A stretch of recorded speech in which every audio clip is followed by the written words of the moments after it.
मित्रों, अगर आप वास्तव में भगवान कल्कि जी के अवतार के बारे में सही और सच जानकारी प्राप्त करना चाहते हैं, तो आप बिल्कुल सही जगह पर आए हैं। मित्रों, इस वीडियो में दी गई समस्त जानकारी संपूर्ण कल्कि पुराण का अध्ययन करने के बाद ही आपके सामने प्रस्तुत की गई है। कल्कि पुराण 18 पुराणों में से एक है और संस्कृत भाषा में रचित है, जिसको हिंदी में रूपांतरित कर आपके सामने प्रस्तुत किया गया है। मित्रों, आज के इस वीडियो में हम जानेंगे कि कब, कैसे और कहां होगा भगवान कल्कि का जन्म, किस प्रकार होगी भगवान कल्कि की शिक्षा और कौन होंगे भगवान कल्कि के गुरु। साथ ही जानेंगे भगवान कल्कि और पद्मा की प्रेम कहानी के बारे में, भगवान कल्कि के 2 विवाह होने का कारण तथा कैसे होगा भगवान कल्कि और कली का महासंग्राम। और अंत में हम जानेंगे भगवान कल्कि किस प्रकार करेंगे कलयुग का अंत और कैसे करेंगे सतयुग की स्थापना। अंतिम क्षण में हम जानेंगे कैसे होगी भगवान कल्कि की मृत्यु। मित्रों, अगर आप ये सारी जानकारी प्राप्त करना चाहते हैं तो वीडियो को अंत तक जरूर देखें, क्योंकि अधूरा ज्ञान किसी काम का नहीं होता और यह जानकारी आपको कहीं नहीं मिलेगी। तो चलिए मित्रों, शुरू करते हैं। लेकिन इससे पहले आपसे निवेदन है, अगर आप इस चैनल पर नए हैं तो कृपया चैनल को सब्सक्राइब, बेल आइकन प्रेस कर ले, ताकि ऐसी ही जानकारी आपको मिलती रहे। भगवान श्री कृष्ण के अपने लोक जाने के बाद कलयुग की उत्पत्ति हुई। जब द्वापर युग समाप्त हो गया, तब ब्रह्मा जी ने अपनी पीठ पृथ्वी की तरफ मोड़ ली और ब्रह्मा जी की पीठ से ही अधर्म की उत्पत्ति हुई। और फिर अधर्म के सहयोग से काम, क्रोध, लोभ, मद, अहंकार आदि की उत्पत्ति हुई। अधर्म, काम, क्रोध, लोभ, मद आदि से मिलकर ही कलयुग की रचना हुई। कलयुग के प्रभाव से ब्राह्मणों को वेदों का ज्ञान नहीं होगा, स्त्रियां पर पुरुष का अनुसरण करेंगी, इंसान पूजन, कर्म, व्रत, उपवास और सभी धार्मिक काम करना बंद कर देंगे, मनुष्य 16 वर्ष की आयु में बूढ़े हो जाएंगे, लोग बेवजह आपस में कलह करेंगे, लोग व्यास से अपनी आजीविका चलाएंगे और निर्धनों का शोषण करेंगे। कलयुग के प्रभाव से शिष्य अपने गुरु की निंदा करेंगे, न्यायाधीश दंड देने में असमर्थ और निर्बल हो जाएंगे। जो लोग अधिक बोलेंगे वही पंडित और ज्ञानी होंगे। धन की कामना से ब्राह्मण शूद्रों के यहाँ भोजन, भजन, पूजा आदि करेंगे। बादल भी खंड वृष्टि वाले हो जाएंगे। स्वयं राजा ही प्रजा का शोषण करेगा, जिससे सारी प्रजा कर्ज में डूब जाएगी और सारी प्रजा जंगलों में जाकर रहने के लिए विवश हो जाएगी। कलयुग के प्रथम चरण में लोग भगवान के निंदक हो जाएंगे। कलयुग के दूसरे चरण में लोग भगवान को भूल जाएंगे। तीसरे चरण में वर्ण शंकर उत्पन्न होंगे और चौथे चरण में लोग जाति, पाति, धर्म सब भूल जाएंगे, जिससे पृथ्वी पर उपस्थित सभी देवता पीड़ित होंगे और मां पृथ्वी की रक्षा के लिए तथा धर्म की पुनः स्थापना के लिए भगवान ब्रह्मा जी से प्रार्थना करेंगे। फिर ब्रह्मा जी सभी देवताओं के साथ भगवान विष्णु की स्तुति कर उनसे कलयुग में पुनः धर्म की स्थापना करने के लिए प्रार्थना करेंगे। फिर देवताओं की स्तुति सुन भगवान विष्णु ने कहा कि मैं शीघ्र ही कलयुग में संबल ग्राम में विष्णु यस ब्राह्मण के यहाँ उनकी पत्नी सुमति के गर्भ से जन्म लूंगा। कल्कि पुराण के अनुसार देवताओं को दिए वचन अनुसार भगवान श्री हरि संबल ग्राम में जन्म लेने के लिए ब्राह्मण विष्णु यश जी की पत्नी सुमति के गर्भ में प्रविष्ट होंगे। भगवान विष्णु वैशाख शुक्ला द्वादशी के दिन इस धरती पर जन्म लेंगे। भगवान विष्णु के इस धरती पर आते ही स्वयं गंगा जी उनका अभिषेक करेंगी और सभी लोग वेदों का अनुसरण करेंगे। पवित्र हृदय ब्राह्मण विष्णु यस अपने पुत्र के नामकरण के लिए यजु और सामवेदी ब्राह्मणों को आमंत्रित करेंगे। भगवान कल्कि के बालक रूप का दर्शन करने के लिए द्रोणाचार्य, परशुराम, वेदव्यास तथा द्रोणाचार्य के पुत्र असद्वामा संबल ग्राम में भिक्षुक का बेस बनाकर आएंगे और फिर सभी विष्णु यश ब्राह्मण के यहाँ पहुंचेंगे, जहां विष्णु यश उनका आदर पूर्वक सम्मान करेंगे। सभी भिक्षुक ब्राह्मण विष्णु यश जी की गोद में बैठे भगवान कल्कि के बालक रूप का दर्शन कर उनको नमस्कार करेंगे। कल्कि पुराण के अनुसार सभी भिक्षुक तथा ब्राह्मण विष्णु यश जी की गोद में बैठे बालक को पहचान लेते हैं कि यह श्री हरि विष्णु है, जिन्होंने कलयुग के पापों का नाश करने के लिए अवतार लिया है। अतः इनका नाम कल्कि होगा, जो कली का अंत करेंगे। इस प्रकार सभी उनका नामकरण कर वहां से चले गए। माता सुमति ने उनका भली प्रकार से पालन पोषण किया और वह दिन प्रतिदिन शीघ्रता से बड़े हुए। ब्राह्मणों का हित करने वाले भगवान कल्की के 3 बड़े भाई भी होंगे, जिनके नाम कविप्राग और सुमंत्रक होंगे। अपने पुत्रों को बड़ा होते देख विष्णु यश बोले, हे पुत्रों, अब तुम अध्ययन करने के लिए तैयार हो चुके हो। मैं तुम्हें ब्रह्म संस्कार, उपनयन और सावित्री का श्रवण कराऊंगा। फिर तुम वेदों का अध्ययन करना। फिर भगवान कल्की अपने पिता से पूछते हैं, पिताजी, वेद क्या है और सावित्री क्या है? इस पर पिताजी उत्तर देते हैं कि वेद ब्रह्मा जी की वाणी है और सावित्री प्रतिष्ठा है। वेद 10 संस्कारों से युक्त ब्राह्मणों के पास ही निवास करते हैं, इसलिए मैं तुम्हें 10 संस्कार देकर तुम्हारा उपनयन संस्कार करना चाहता हूं। भगवान कल्की अपने पिताजी से बोले, पिताजी में 10 संस्कारों से युक्त और वेदों के झाता और तीनों लोकों की कामना पूर्ण करने वाले ब्राह्मण से शिक्षा ग्रहण करना चाहता हूं। ऐसा ब्राह्मण कहां है? इस पर पिताजी बोले, अधर्मी और ब्राह्मणों के शत्रु महाबली कली के सताने से सभी ब्राह्मण यह स्थान छोड़कर चले गए और कुछ ब्राह्मण जो शेष रह गए हैं वह कली के कारण अपने धर्म मार्ग से भटक गए हैं। तुम्हें ऐसे ब्राह्मण की खोज में यहां से दूर जाना होगा। फिर भगवान कल्की अपने पिता को वचन देते हैं कि मैं ब्राह्मणों के शत्रु कली का विनाश कर दूंगा और पुनः धर्म की स्थापना करूंगा। कल्की पुराण के अनुसार जब भगवान कल्की घर से गुरु की तलाश में गुरुकुल की ओर निकलेंगे, तब महेंद्रगिरी पर्वत पर रहने वाले परशुराम उन्हें अपने आश्रम ले जाएंगे। आश्रम पहुंचने के बाद परशुराम जी भगवान कल्की से कहेंगे, मैं भृगुवंश में उत्पन्न में जमदग्नि का पुत्र हूं और वेदों को जानने वाला तथा युद्ध विद्या में निपुण परशुराम हूं। मैंने कई बार इस धरती को क्षत्रियों से भीन कर ब्राह्मणों को दान में दे दिया है। आप मुझे धर्म पूर्वक अपना गुरु मानो और मैं आपको वेद तथा युद्ध की शिक्षा दूंगा। परशुराम भगवान कल्की से कहते हैं, मैं इस महेंद्रगिरी पर्वत पर आपकी प्रतीक्षा में कई वर्षों से तपस्या कर रहा हूं।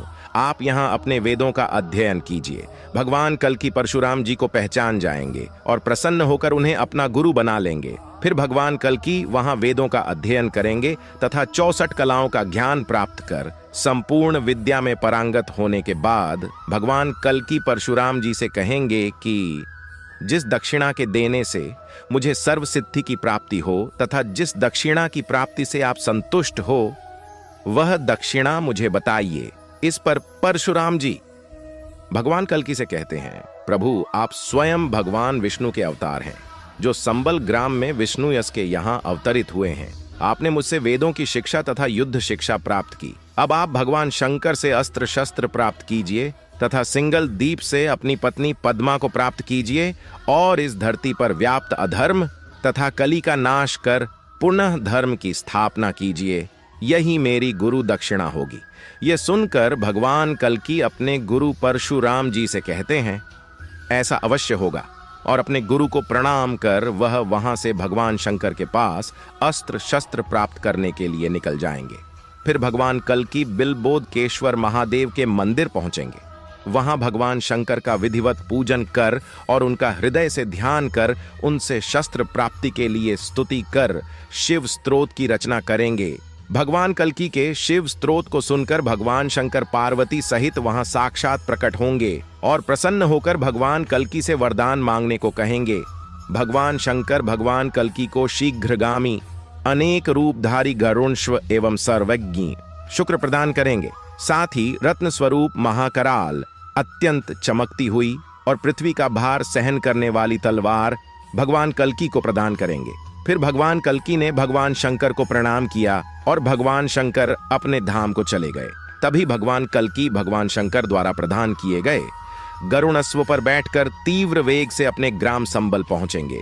वहां पहुंचकर अपने माता पिता तथा बड़े भाइयों को प्रणाम कर उन्हें भगवान परशुराम द्वारा दी गई शिक्षा तथा भगवान शंकर द्वारा प्रदान किए गए अस्त्र शस्त्रों के बारे में बताएंगे। फिर भगवान कल्की भगवान शंकर द्वारा प्रदान किए गए गरुण अश्व पर सवार होकर हाथों में तलवार धारण कर धर्म की स्थापना के लिए अपने नगर से बाहर निकलेंगे।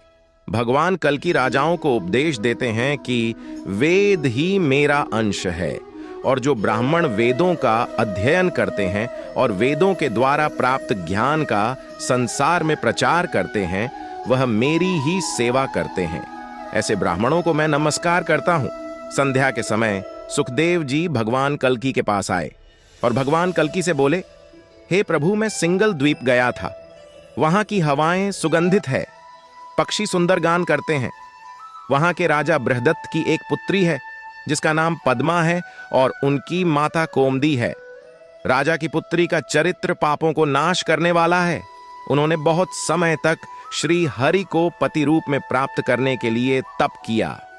फिर उनकी तपस्या से प्रसन्न होकर उन्हें भगवान शंकर ने वरदान दिया कि उनके पति स्वयं नारायण होंगे और भगवान नारायण के सिवा जो कोई भी उन्हें काम भाव से देखेगा वह स्त्री बन जाएगा। भगवान शंकर से मनचाहा वरदान प्राप्त करने के बाद पद्मावती अपने पिता के घर गई। बहुत समय बाद पद्मा के पिता ने अपनी पुत्री को विवाह योग्य जानकर उनके स्वयंवर का आयोजन किया। राजा बृहदत्त ने अपनी पुत्री के स्वयंवर के लिए गुणवान, बलवान और महान ऐश्वर्य वाले अनेक राजाओं को आमंत्रित किया। इस प्रकार सिंगल देश में पद्मा के स्वयंवर का उत्सव मनाया जाने लगा।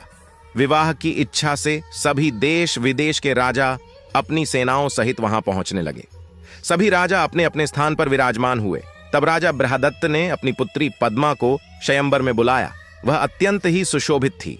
सुखदेव जी भगवान कल्की से कहते हैं कि मैंने स्वयंवर में देखा कि जैसे जैसे रानी पद्मावती आगे बढ़ रही थी, उनके रूप को देखकर सभी राजा मोहित हो गए और उनके मन में रानी को पत्नी रूप में प्राप्त करने की इच्छा जागृत हुई और काम भाव प्रकट हुआ और भगवान शंकर के वरदान अनुसार सभी राजाओं ने स्त्री का रूप धारण कर लिया।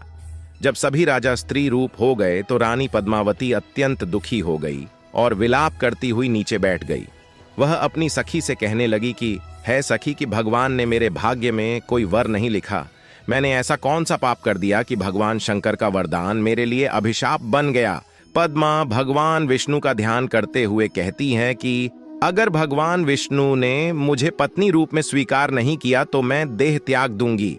पद्मा के व्याकुल होने पर भगवान कल्की ने शुक से कहा कि हे शुक, मेरा संदेश लेकर तुम शीघ्र ही सिंगल देश प्रस्थान करो और मेरी प्रिया पद्मा को आश्वासन दो कि मैं शीघ्र ही उनसे विवाह करूंगा और निश्चित ही पद्मा मेरी पत्नी होगी। विधाता ने यह सहयोग नियत किया है। यह संदेश देकर तुम जल्द लौट आना। शुक्र ने भगवान कल्की का संदेश लेकर शीघ्र ही उड़कर संबल ग्राम से सिंगल देश को प्रस्थान किया और रानी पद्मावती के कक्ष के निकट नाग केसर के वृक्ष पर बैठ गया और रानी पद्मा से मनुष्यों की वाणी में बोला, आप चंचल नेत्रों से सुशोभित द्वितीय लक्ष्मी ही प्रतीत हो रही हो। विधाता ने संपूर्ण विश्व का रूप आप ही को दे दिया है। शुक के यह अद्भुत वचन सुनकर पद्मा ने हंसकर कहा, तुम कौन हो और कहां से आए हो? इस पर शुक बोला, मैं सब कुछ जानने वाला तथा सब शास्त्रों का ज्ञानी तोता हूं। मेरा नाम शुक है। शुक रानी पद्मा से बोला, आप इतने बड़े राजा की बेटी हो और इतनी रूपवान हो, फिर भी इतनी व्याकुल और दुखी क्यों प्रतीत हो रही हो? इस पर रानी पद्मावती बोली, उच्च कुल में उत्पन्न होने से ही सब काम सिद्ध नहीं हो जाते। जब विधाता विपरीत हो तो सभी काम निष्फल हो जाते हैं। हे शुक, यदि तुम्हें नहीं पता है तो सुनो। मैंने अपनी बाल और किशोर अवस्था में भगवान शंकर की आराधना की थी। तब भगवान शंकर ने पार्वती सहित मुझे वरदान दिया था कि भगवान नारायण मेरे पति होंगे तथा भगवान नारायण के सिवा जो कोई भी देवता, दानव या मनुष्य मुझे काम भाव से देखेगा वह तुरंत ही स्त्री बन जाएगा।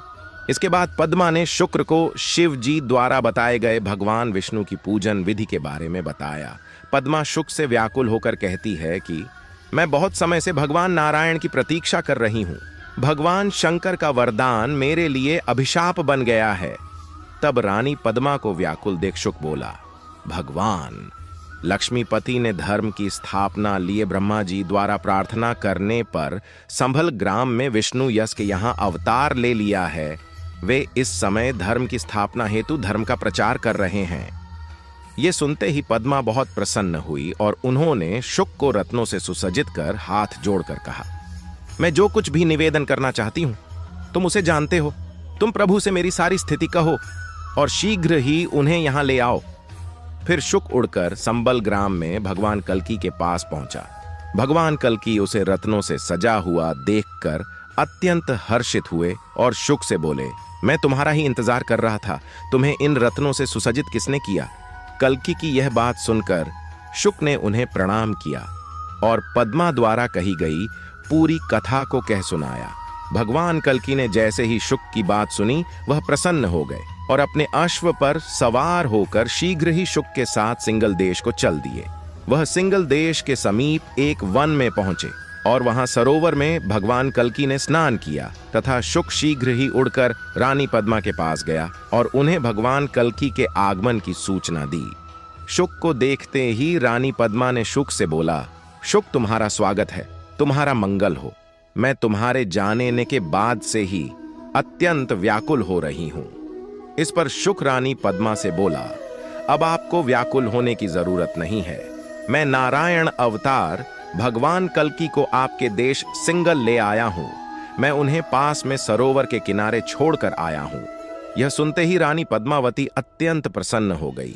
उनका सारा शोक दूर हो गया और वह अपनी सारी सखियों को लेकर पालकी में सवार होकर भगवान कल्की के दर्शन के लिए शीघ्र ही घर से निकल गई।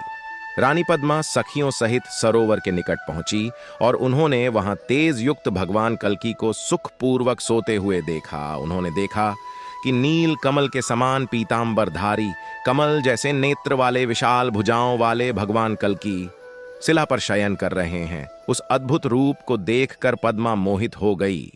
पद्मा ने शंका के कारण उन्हें जगाना उचित नहीं समझा। उन्हें डर था कि कहीं भगवान शिव के वरदान के कारण भगवान कल्की भी स्त्री ना बन जाए। फिर पद्मा की मन की बात जानकर सब कुछ जानने वाले नारायण अवतार भगवान कल्की उठे। उन्होंने देखा कि लक्ष्मी रूप के समान पद्मा उनके सामने खड़ी है, सखियों सहित खड़ी। पद्मा को देखकर भगवान कल्की ने कहा, हे कांते, तुम मेरे पास आओ। तुम्हारे चंद्रमुख को देखकर मेरा सारा संताप मिट गया। फिर पद्मा ने भगवान कल्की को विष्णु रूप में जानकर उनकी स्तुति की और बोला, प्रभु आपके चरणों की रज पाकर मैं धन्य हो गई। फिर पद्मा भगवान कल्की के चरणों को स्पर्श कर अपने पिता के पास भगवान कल्की के आगमन की सूचना देने के लिए निकल गई। स्वयं नारायण अवतार भगवान कल्की के आगमन की सूचना पाकर पद्मा के पिता अत्यंत हर्षित हुए और उन्होंने भगवान कल्की का विधिपूर्वक पूजन किया। इसके बाद राजा ने अपनी पुत्री पद्मा का विवाह भगवान कल्की के साथ विधिपूर्वक कर दिया और अपनी कन्या का दान भगवान कल्की को कर दिया। फिर भगवान कल्की अपनी प्रिय पत्नी पद्मा को लेकर वहां से सिंगल द्वीप के लिए निकल गए। इस दौरान भगवान कल्की अपनी सेना सहित संबल ग्राम में पहुंच गए। भगवान कल्की ने पद्मा के सहित माता पिता के चरणों को स्पर्श किया। माता सुमति अपने पुत्र और पुत्र वधू को देखकर अत्यंत हर्षित हुई। रानी पद्मावती भगवान कल्की को पति रूप में प्राप्त कर अत्यंत ही हर्षित हुई। इसके बाद भगवान कल्की और पद्मा अनेक वर्षों तक संबल ग्राम में रहे। भगवान कल्की की पत्नी पद्मा जी ने जय और विजय नाम के 2 पुत्रों को जन्म दिया।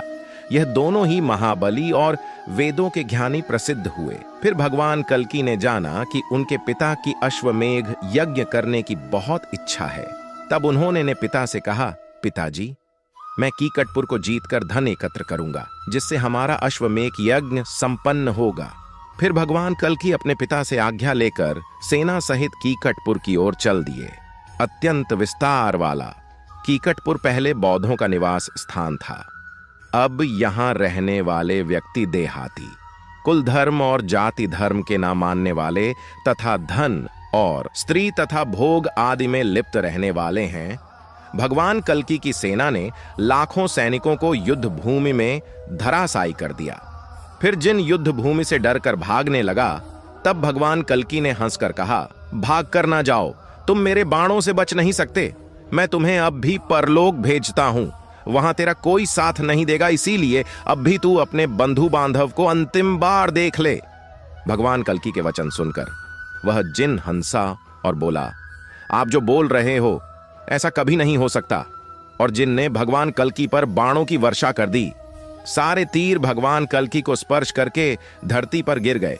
फिर भगवान कल्कि ने धरती पर उतरकर बौद्धों के नायक जिनके केस और हाथ पकड़ लिए और उसको धराशायी कर दिया, जिनको धराशायी हुआ देखकर बौद्ध सेना डर गई और भगवान कल्कि की सेना हर्षित हो गई। फिर भगवान कल्कि अपने हाथों में तलवार लेकर अपने अश्व पर सवार हुए और संपूर्ण बौद्ध सेना का नाश करने लगे। भगवान कल्कि का संग्राम देखकर सभी लोग भयभीत हो गए। संपूर्ण रंग भूमि रक्त से सज गई। कीकटपुर की संपूर्ण बौद्ध सेना और म्लेच्छ सेना का नाश हो गया। फिर भगवान कल्कि वहां से चक्रतीर्थ पहुंचे। वहां पर स्नान कर कुछ समय के लिए अपनी सेना सहित वहीं पर निवास किया। इसके बाद भगवान कल्कि वहां से हरिद्वार चले गए। वहां पर सतयुग तथा धर्म ब्राह्मणों के बेस में भगवान कल्कि के दर्शन करने आए। तब भगवान कल्कि ने उनसे पूछा, आप कौन हो? तब उन्होंने कहा, हे प्रभु, हम आप ही के द्वारा उत्पन्न सतयुग और धर्म है। इस समय सक कंबोज सौवर कलयुग के निवासी हैं। उस कली ने हमें हराकर बंदी बना लिया है। हे प्रभु, इस समय सभी साधु कलयुग के प्रभाव से पीड़ित है। हे प्रभु, हमारी रक्षा कीजिए। तब भगवान कल्कि ने धर्म से कहा कि अब सतयुग आने ही वाला है, तुम अब डरना छोड़ दो। भगवान कल्कि के वचन सुनकर धर्म प्रसन्न हो गया। फिर भगवान कल्कि धर्म के साथ कलयुग के राक्षस कली के निवास स्थान में पहुंचे। वहां चारों ओर भूतों का वास होने के कारण दुर्गंध फैली हुई थी। वहां पर हर वृक्ष पर उल्लू बैठे हुए थे। हर घर में स्त्रियों का विवाद क्लेश हो रहा था। यहाँ का हर पुरुष स्त्री के अधीन था। जब भगवान कल्कि के आने के बारे में राक्षस कली को पता चला, तब वह अपने वाहन उल्लू पर सवार होकर नगर से बाहर आया। कली को आता देख भगवान कल्कि ने धर्म के सहित उसके साथ युद्ध प्रारंभ कर दिया। भगवान कल्कि की सेना कली की सेना के साथ भीड़ गई। कली की सेना में 2 कौक और विकोक नाम के राक्षस थे। वह दोनों ब्रह्मा जी से वरदान प्राप्त कर वज्र के समान अत्यंत कठोर हो गए थे। दोनों भाई एक जैसी शक्ल के थे। इन दोनों के साथ भगवान कल्कि का घोर युद्ध हुआ। दूसरी ओर धर्म ने अत्यंत क्रोधित होकर कली से युद्ध प्रारंभ कर दिया। धर्म का साथ देने के लिए सतयुग भी उनके पास आ गया। तब कलयुग का राक्षस कली अपने को हारा हुआ देख अपने वाहन को वहीं छोड़ अपने नगर में वापस भाग गया। इधर कोक विकोक का भगवान कल्कि से भयंकर युद्ध चल रहा था, जिसको देखकर सभी देवता तथा मनुष्य भयभीत हो गए। कोक विकोक के प्रहार से भगवान कल्कि के सभी अस्त्र शस्त्र जमीन पर गिर गए और फिर भगवान कल्कि ने क्रोधित होकर भाले से विकोक के सिर को छेद दिया, जिससे वह मृत्यु को प्राप्त हो गया। लेकिन ब्रह्मा जी के वरदान के अनुसार जब कोक ने उसे देखा तो वह पुनः जीवित हो गया।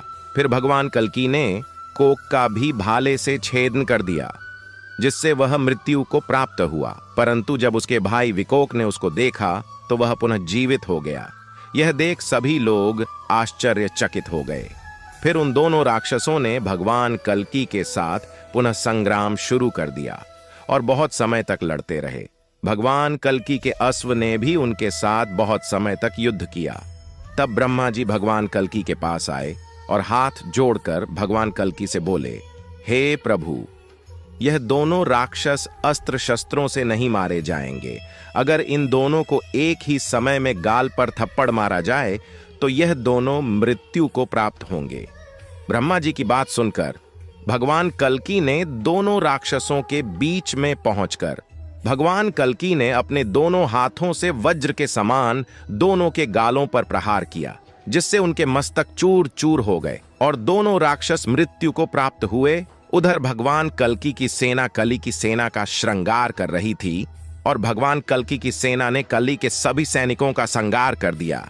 वहीं धर्म सतयुग को साथ लेकर राक्षस कली की राजधानी में प्रविष्ट हुए। वहां धर्म ने अपने अग्निबाण से कली के संपूर्ण नगर को जला दिया, जिसमें कली की पत्नी भी जलकर मरण अवस्था को प्राप्त हुई। फिर वह कली रोता हुआ अदृश्य रूप से अन्य वर्ष में प्रवेश कर गया। इस प्रकार कली यह युग छोड़कर भाग गया।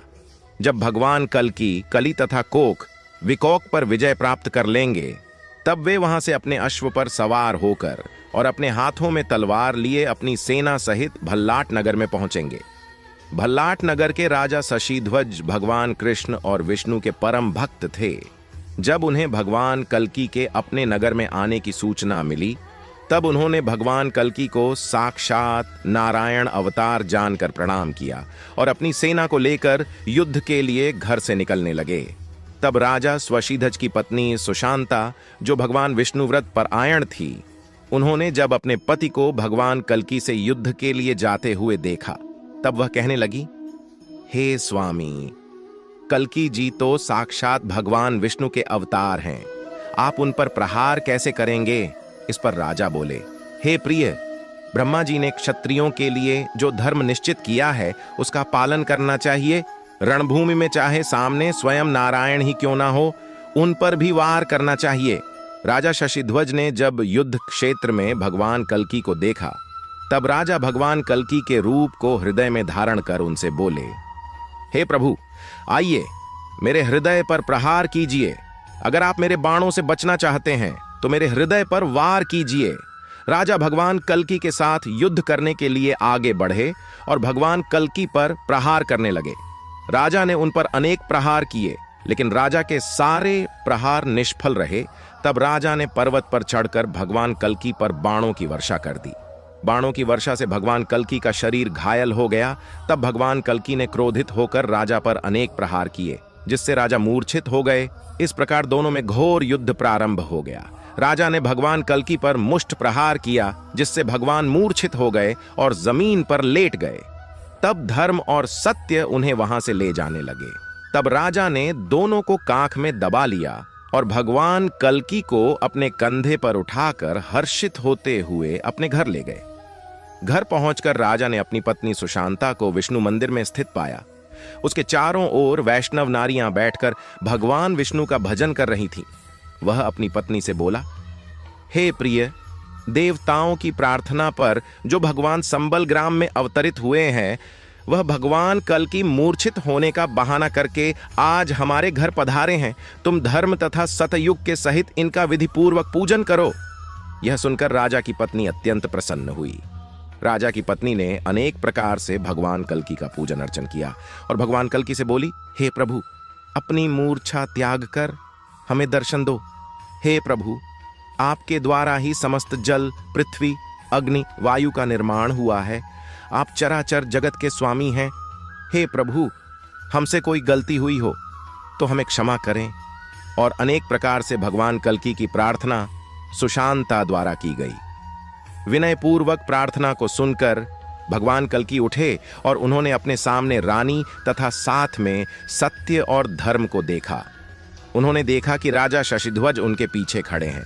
तब भगवान कल्की सुशांता से बोले, तुम कौन हो और ये बलवान राजा मेरे पीछे क्यों खड़े हैं? भगवान कल्की ने धर्म तथा सतयुग से कहा, हम युद्ध भूमि को छोड़कर यहां कैसे पहुंच गए?